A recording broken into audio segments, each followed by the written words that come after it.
Hi dear students, welcome to school.com English classes. We are going to study the last lecture of an elementary school classroom in a slum. तो ये हमने लगभग complete कर लिया था. किसी technical problem की वजह से उस लेक्चर में कंप्लीट नहीं कर पाए. दोबारा से देखते हैं जो हमारा लास्ट वाला लेक्चर है उसको. तो इसमें हमने बताया था unless governor inspector visitor this map becomes there window and this windows. तो इसमें आपको केवल समझना है, ये सब कुछ इन्होंने लिखा है स्टीफन स्पेंडर ने. शॉर्टली आपको समझाने की कोशिश कर रहे हैं कि जब तक कि ये सारे लोग जो कि बहुत बड़े बड़े लोग हैं, गवर्नर आई मीन जो हमारी देश की गवर्नमेंट है या फिर senior most person of a country, वो इंस्पेक्टर का मतलब निरीक्षक, not only police inspector but also different kind of food inspector, sanitation inspector, police inspector, all this inspector का मतलब क्या होता है, वैसे निरीक्षक हुआ करता है. तो निरीक्षण करता जो भी लोग हैं वो अगर बारीकी से सही तरीके से निरीक्षण नहीं करेंगे इन सारी चीज़ों का. विजिटर का मतलब we are the common people, हम जो लोग हैं. अब हम लोग जो हैं वो बहुत बड़े स्तर पर बदलाव लेकर आते हैं. कहने का मतलब अगर गवर्नमेंट कोई भी रूल बनाती है, इम्प्लीमेंट किया करती है उसको, तो फॉलो तो हम लोग ही करने वाले होते हैं. अगर हम उन रूल्स को ना माने तो किसी भी तरीके से वो इम्प्लीमेंट नहीं हो सकते हैं. As I have told you in the last lecture कि हम ही लोग जाकर कुछ ना कुछ बना करते हैं. अगर हम अच्छे होंगे, हमारे थॉट्स अच्छे होंगे, इनके लिए अगर हम कुछ करना चाह रहे होंगे, उसी तरीके के हमारे थॉट्स हो जाएंगे, उसी तरीके के हम अपने आने वाली पीढ़ियों को बताएंगे इन सारे लोगों के बारे में कि इनकी हेल्प करनी चाहिए उन लोगों को भी जो अपकमिंग जनरेशन है हमारी, उन्हें. और वो जो हैं पढ़ लिख कर क्या बनने वाले हैं, अच्छे अच्छे ऑफिसर्स, डॉक्टर्स, इंजीनियर्स. तो फिर इनको ध्यान में रखते हुए भी वो कुछ ना कुछ काम करेंगे जिससे कि इनका भला होगा और ये भी इम्प्रूव कर पाएंगे. तो अगर हम सब लोग मिलकर काम किया करते हैं तो फिर इनके जीवन में बदलाव आना डेफिनेट है. लेकिन अगर इसी तरीके से जैसे कि केवल और केवल इनके लिए जो भी पॉलिसीज़ आती हैं पेपर्स पे ही रखेंगे, इन तक नहीं पहुंचाएंगे, इनकी हेल्प हम अपने मन से नहीं करेंगे, इन्हें हम हमेशा डरा धमका कर भगाते रहेंगे, तो फिर क्या रहेगा. ये जो इनके मैप्स, कौन से वाले मैप्स, वो विंडो वाले मैप्स, जहाँ से केवल और केवल इनका जो गंदा धुंधला संसार दिखाई देता है वही इनका बना रहेगा. और ये जो मैप है जब ये बंद होगा, कहने का मतलब इनकी लाइफ ख़त्म होगी, तो ये मैप इनके लिए ख़त्म हो जाएगा. आई मीन जब ये कुछ देखना चाहते हैं तो केवल खिड़कियों में से जाके देखते हैं और बाहर वही गंदी झुग्गी बस्ती दिखाई देती है. और जब ये खिड़की बंद होती है, आई मीन इनकी लाइफ भी ख़त्म हो जाती है. तो that shut upon there life's like catacombs. तो ये किस तरीके से है कि कैटाकॉम्स जो हुआ करते हैं वो होती हैं कब्रगाहें. कब्रगाहें से मतलब जो रोम में काफ़ी पहले बनाई गई जो कब्रें थीं ज़मीन के अंदर अंडरग्राउंड, जिस तरीके से हमारी गलियां होती हैं, इधर उधर घर हुआ करते हैं, उसी तरीके से ये जो कब्रें थीं बीच में एक गली जैसी बनाई हुई थी और इधर उधर कब्रगाहें थीं, तो उसे कैटाकॉम्स कहा जाता है. ये काफ़ी पुराना वर्ड है, अब यूज़ बेसिकली नहीं किया जाता. तो ये जो है इसी तरीके से रहते रहेंगे और इसी तरीके से इसमें दफन हो जाएंगे. एक तरीके से ये जिंदा लाश की तरह जिया करते हैं, ये बताने की कोशिश कर रहे हैं यहाँ पे पोएट. तो जो इनके घर हुआ करते हैं वो किसकी तरह होते हैं, कैटाकॉम्स की तरह. और ये इनकी जो विंडोज़ हुआ करती हैं वो एक तरीके से हमने कह तो दिया है कि मैप है, लेकिन वो विंडो जो है कुछ नहीं है, वो इनके जीवन के दरवाजे हैं. जैसे ही वो विंडोज़ बंद होती हैं ख़त्म हो जाते हैं. ये मतलब विंडो बंद करने की वजह से ख़त्म नहीं हो जाएंगे, बट ये देखते रहते हैं, वहाँ से झांकते झांकते ही अपना जीवन पूरा बिता दिया करते हैं और इस तरीके से ही इनका जीवन जो होता है वो फिनिश हो जाता है, ख़त्म हो जाता है. तो इस तरीके से अगर इनकी लाइफ को चलने दिया तो क्या करेंगे, ये हमारे लिए बहुत बड़ी समस्या बन जाएंगे. जैसे कि हमने आपको बताया था, break open till they break the town. इससे पहले कि ये पूरे के पूरे टाउन को हिलाकर रख दें, पूरे के पूरे टाउन को तोड़कर रख दें, पूरे सिटी को. यहाँ पे सिटी की बात की जा रही है. यहाँ पे अगर आप इमेजिन करना चाहो कंट्री को भी कर सकते हो, वर्ल्ड को भी कर सकते हो. इससे पहले कि ये पूरे के पूरे संसार को हिला कर रख दें, इनके जो बनाए हुए नियम है कि भाई इनसे कोई मिलेगा नहीं, इनके लिए कुछ करेगा नहीं, इनके केवल जो भी फैसिलिटीज़ इनके लिए लाई जाएंगी, जो भी पॉलिसीज़ इनके लिए बनाई जाएंगी, वो सारी की सारी केवल पेपर्स पे ही रहेंगी और बीच के जो भी बिचौलिए हैं वो खाते रहेंगे.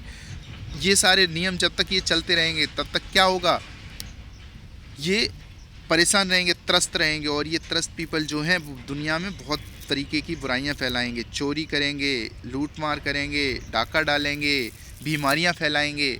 तो इससे पहले कि ये सारे उल्टे काम करके उल्टे सीधे कर्मों की वजह से इस पूरे संसार को हिला के रख दें, है ना.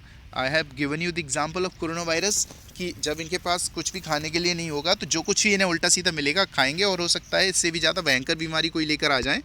तो इनकी और हमारे लिए बहुत ही ज़्यादा डेंजरस हो सकता है। तो इसीलिए कह रहे हैं कि इससे पहले कि ये पूरे के पूरे टाउन को हिला कर रख दें, तोड़ कर रख दें, ये नियम जो इनके लिए बना रखे हैं ना कि जहाँ पर भी ये लोग आए इन्हें भगा दो, ये बहुत दुष्ट होते हैं, बहुत ख़राब होते हैं, ये होता है, तो इन नियमों को तोड़ो, इनकी किसी भी तरीके से हेल्प करने की कोशिश की जाए।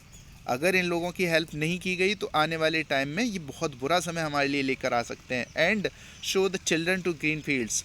अरे इन बच्चों में भी जान है, इन बच्चों का भी जीवन है, इन बच्चों की भी अपनी पर्सनल लाइफ है, तो इस लाइफ को कुछ ऐसा बनाओ जो कि ये सही तरीके से जी पाएँ। And show the children to green fields. इन बच्चों को ले जाओ, हरे हरे खेत दिखाओ, बेचारे इस गंदी बस्ती में ही रहा करते हैं जिसकी वजह से ताज़ा हवा भी इन्होंने महसूस नहीं की है। And make there world run as your on gold sands. और ये जो है ना, इनका संसार भी कुछ ऐसा हो जिसे बीचेस वगैरह पे ये जा पाएँ, वहाँ पे देख पाएँ, गोल्ड सैंड्स के ऊपर दौड़ पाएँ। And let there tongues run naked into books. और इनकी जो टंग है वो भी क्या है, स्वतंत्र छोड़ दी जाए। किस पे, क्या करने के लिए, पढ़ाई करने के लिए। मतलब इनकी ज़बान जो है, वो जो भाषा है उसको इम्प्रूव किया जाए, बुक्स पढ़ाई जाएँ अच्छी अच्छी। The white and green leaves open. इनके लिए क्या खोल के रख दिया जाए, जो रंग बिरंगी बुक्स होती हैं, जो रंग बिरंगे पेजेस होते हैं किताबों के, उन किताबों को इनके लिए खोल के दिया जाए। History there's whose language is the sun. तो आप जानते हो कि इतिहास तो हमेशा उन्हीं का बना करता है जिनके अंदर वार्मनेस ऑफ सन हुआ करता है, जिनकी भाषा में अच्छी पकड़ हुआ करती है, जिनकी भाषा में चमक हुआ करती है। वी कैन से हियर कि जो लोग अपनी भाषा पे अच्छी कमांड रखा करते हैं या फिर जिनके अंदर जोश हुआ करता है, जुनून हुआ करता है, वो ही लोग अपना इतिहास बनाया करते हैं और उन लोगों को ही हम इतिहास में पढ़ा करते हैं। किसी एक ऐसे व्यक्ति को आपने हिस्ट्री में नहीं पढ़ा होगा जो बहुत ढीला ढाला सीधा साधा रहा हो, उसने अपने जीवन में कुछ भी नहीं किया हो। बिकॉज कुछ ना कुछ लोग किया करते हैं, या फिर जिनके अंदर आर्टिकुलेशन होता है, आर्ट ऑफ टॉकिंग हुआ करती है, आर्ट ऑफ स्पीच हुआ करती है, वो लोग अपना इतिहास डेफिनेटली बनाया करते हैं, है ना। तो इन लोगों को क्या है, ये जो बच्चे हैं इन्हें अच्छी अच्छी बुक्स पढ़ने के लिए दो, इन्हें इनकी लैंग्वेज को इम्प्रूव करने दो और इनके अंदर सन की वार्मनेस आने दो। अगर ऐसा सब कुछ होगा तो एक दिन ये भी इतिहास में अपना नाम दर्ज कराएंगे। आने वाले टाइम में ये जो बच्चे हैं वो कुछ ऐसा बनेंगे जिससे कि हमारी कंट्री के लिए और इस समाज के लिए भी काफ़ी हेल्पफुल होंगे। अदरवाइज़ अभी तो हम देख रहे हैं कि ये जो हैं किस तरीके से एक वीड की तरह है जो फालतू में जन्म ले लिए और इस पृथ्वी पर एक बोझ के समान है, और केवल आपदाएं या फिर दुख दर्द परेशानी मिजरीज ही इस सोसाइटी को लेकर आ सकते हैं और कुछ भी नहीं। अगर हमको चाहिए, अगर हम चाहते हैं कि किसी भी तरीके से ये बच्चे भी हमारे लिए हेल्पफुल बने, इस दुनिया में ये बोझ की तरह ना रहें, तो फर्स्ट ऑफ ऑल हम लोगों को ही इनिशिएट करना पड़ेगा, हम लोगों को शुरुआत करनी पड़ेगी किसी भी तरीके से। इनकी जो सिचुएशन है वो स्लोली चेंज कर कर हमें इन्हें अच्छी जगहों पर ले जाना पड़ेगा, अच्छी अच्छी बुक्स देनी पड़ेंगी, अच्छे से पढ़ाना पड़ेगा, इनमें जोश भरना पड़ेगा, जुनून, लाइफ एकदम ऐसी लाइफ जो कि इंसान के लिए आवश्यक है प्रदान करनी पड़ेगी। Then we can imagine a good country, a good town. अगर एक अच्छा टाउन हम इमेजिन करना चाहते हैं तो अच्छी कंट्री तब तक नहीं बन सकती जब तक कि उस कंट्री का रहने वाला प्रत्येक व्यक्ति जो आधारभूत ज़रूरतें हैं उनको पूरा न कर पाए।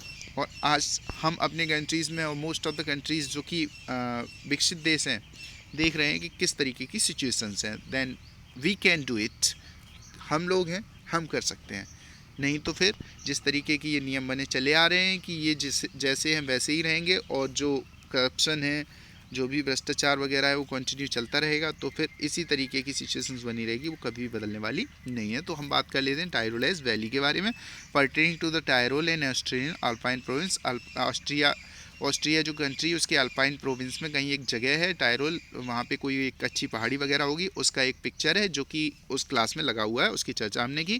कैटाकॉम्स हमने आपको बता दिया है, long underground gallery with excavations in this sides. तो जैसे गली होती है और दोनों साइड से घर बने होते हैं, ऐसे ही वहाँ पे टूम्स वगैरह जो कब्रगाह वगैरह बनी होती हैं। The name catacombs before the 7th century, 17th century से पहले इसका नाम प्रयोग किया जाता था। Was applied to the subterranean cemetery. Cemetery इसका मतलब होता है कब्रिस्तान नियर रोम। तो रोम के पास में जो कब्रिस्तान थे वहाँ पर इसका प्रयोग किया जाता था इस नाम का, कैटाकॉम्स का। Tick the item which best answers the following. तो इनको आप शायद आसानी से कर लोगे। The tall girl with her head weighed down. तो क्या है कि उसका जो सिर था वो काफ़ी वजह से झुका हुआ था, तो क्या कारण था उसका? इज इल एंड एग्जॉस्टेड, बीमार थी और बहुत ज़्यादा थकी हुई थी, इसकी वजह से ऐसा था। या फिर has her head went with shame, या फिर उसका जो सिर था वो शर्म से झुक गया था। हैज़ अनटाइड हेयर, उसके बाल बहुत गंदे थे इसलिए दिखाना नहीं चाहती थी। शायद आसानी से आप समझ पा रहे होगे इसमें बेस्ट आंसर कौन सा है ना, तो उसको आप टिक कर पाओगे। The paper seeming boy with rat's eyes means यहाँ पर द बॉय इस लड़का कैसा है? पेपर सीमिंग बॉय जो हमने आपको बताया था, अगर आपने नहीं समझ पाया तो एक बार फिर से वो लेक्चर देख लीजिए जिसमें ये बात की गई है।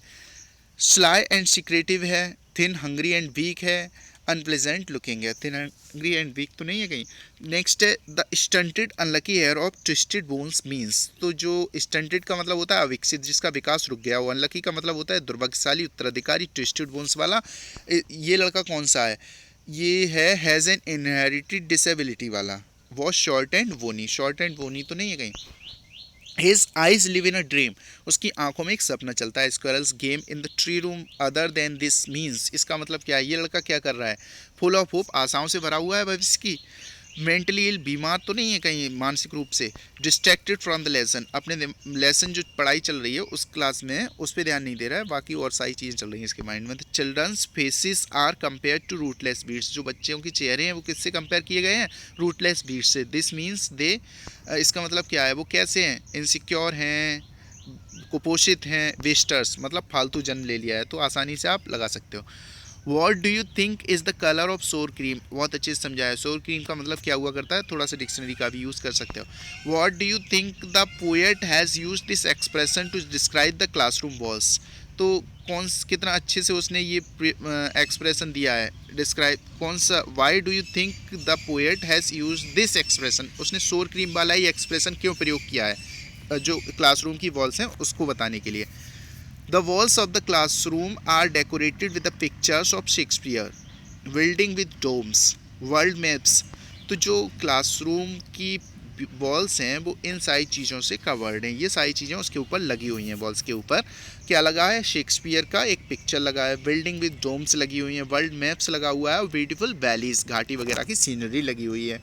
How do these contrast with the world of these children, ये एकदम विरोधाभास प्रस्तुत किया करता है जिस जगह पर वो बच्चे रहते हैं उससे, और ये जो सुंदर सुंदर चीज़ें दिखाई गई हैं, है ना, तो ये सुंदर चीज़ें और उनकी बस्ती दोनों एक दूसरे के विरोधी से प्रदर्शित होते हैं। इसके बारे में आपको बताना है। What does the poet want for the children of the slums, कवि क्या चाहता है उन बच्चों के लिए जो स्लम में रहते हैं।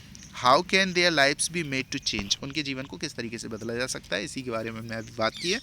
You can understand it better.